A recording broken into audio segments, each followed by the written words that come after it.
Hi everyone, and welcome back to my channel True Crime and Trials, where I discuss true crime and trials, and we are on day 9 of the Derek Chauvin trial.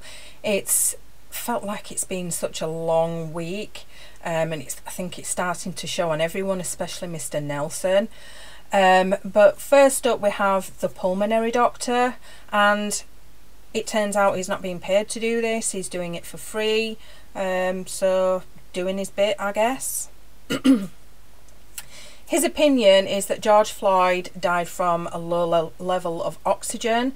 This caused damage to the brain and caused a PEA arrhythmia that caused his heart to stop. PEA is pulseless electrical activity, or asphyxia. So the cause of the low level of oxygen was shallow breathing, meaning he couldn't get the oxygen he needed. So they show a picture of what the doctor studied, and he says Derek Chauvin's knee was on the neck for the vast majority of the time. In his calculations, it was at least 90% of the time. And now he speaks about the handcuffs, and he says these are important because of how they were positioned at the back, then how George Floyd is manipulated with them by Derek Chauvin and Officer Lane. They are pushing the handcuffs into his back and pushing them high, and George Floyd is laid on hard ground, so he's laid in the prone position, he's handcuffed behind his back, he's got officers holding him down, handcuffs are being pushed in and up, and then he's on concrete. So how could he breathe? How could he actually take in enough oxygen for his chest to expand to keep him alive? Derek Chauvin's knee was over the hypopharynx. It's the area that is vulnerable to occlusion, and occlusion is a blockage from the knee. The hypopharynx is also controlled by the size of your lungs, so as your lungs expand, so does the hypopharynx. He says that Derek Chauvin was applying pressure to this at varying times, and direct pressure would have caused oxygen deprivation a lot quicker. So because Chauvin wasn't on it constantly, it took a lot longer to have that much of an effect that it would eventually cause George Floyd to go unconscious and then die.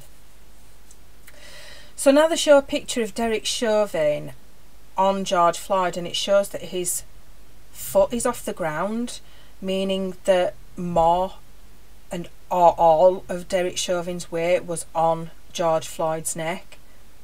Did anyone else notice this?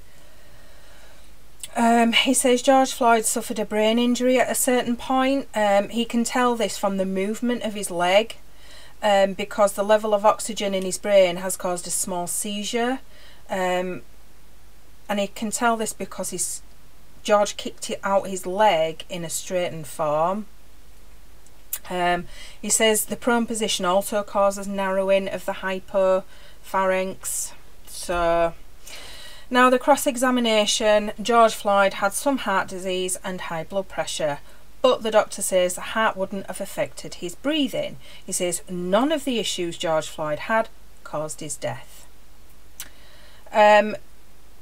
Of course, Mr. Nelson is, going over the drugs, and a fentanyl overdose will cause you to go into a coma before death. This didn't happen to George Floyd.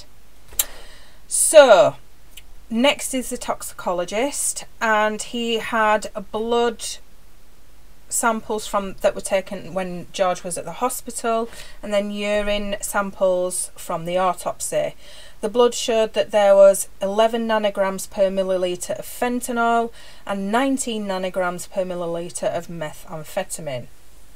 So he explains that methamphetamine is a central nervous system stimulant, and he says the levels that were found are consistent with a prescription dose level, which is a very low level.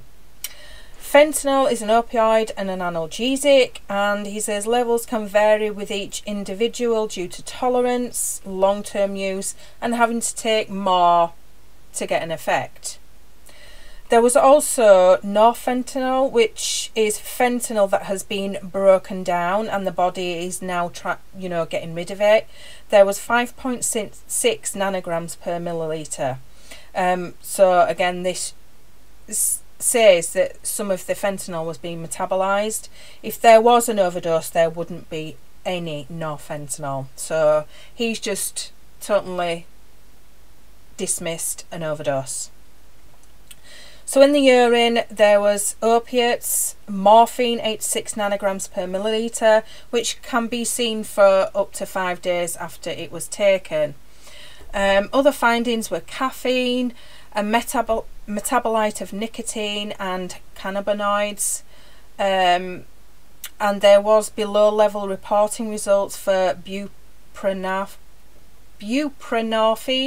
which is Suboxone. So basically everything he tested for, it was all really low levels, so not a chance of an overdose.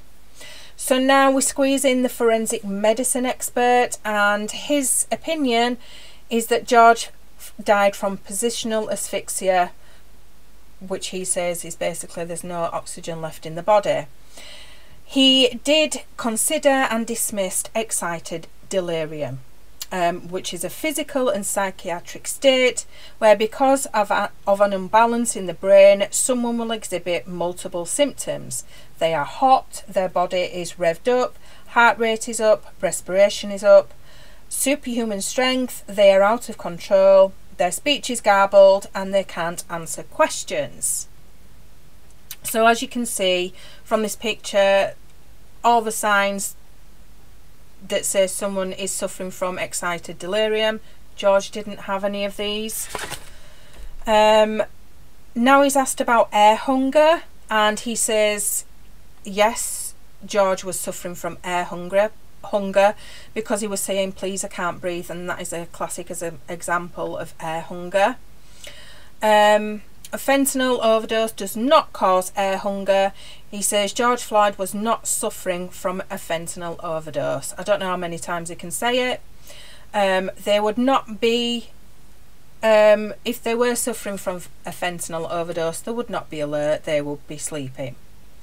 He says George Floyd was alert, he was being vocal, he knew exactly what was going on, so fentanyl overdose is out of the question.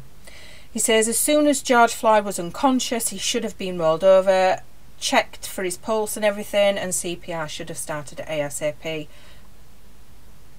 Exactly.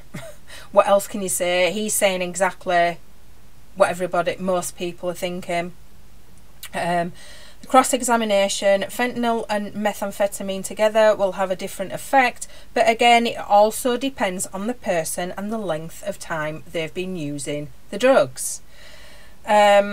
So, in and amongst all this, they're showing footage of what happened, and I don't know about you guys, but for me, knowing more information and more facts about what was going on while George was being held down, it feels harder to watch now, because knowing what he was going through and knowing that he was fighting for breath, knowing that that right was being taken away from him, is just heartbreaking.